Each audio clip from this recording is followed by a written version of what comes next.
ไซส์นี่ทุกคนปลาข้อวันนี้นะ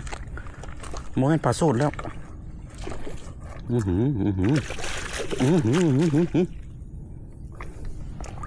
ไซส์โอเคเลยนะ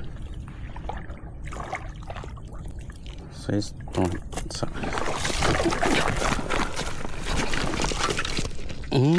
พอดีรุดทุกคนเกือบบุไรมันทิ้งกันเม็ดเลยเดี๋ยวเก็บปลาก่อนเอานี่ใส่กัน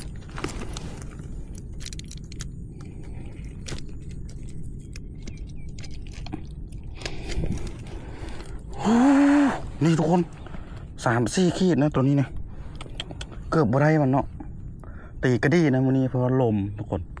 ก็เลยตีกระดีซัดกรูดเลยโอ้โหคักแต้มที่3ทุกคนได้ปลาสู้ตัว1ปลาข้อ2ตัวแต่ว่าจะบ่เห็นตอนกัดนะพอตีกระดีเราจะบ่ได้อันจากไหนกูบ่เห็นตอนกัดนะเอาเดี๋ยวแกปลากันนะทุกคน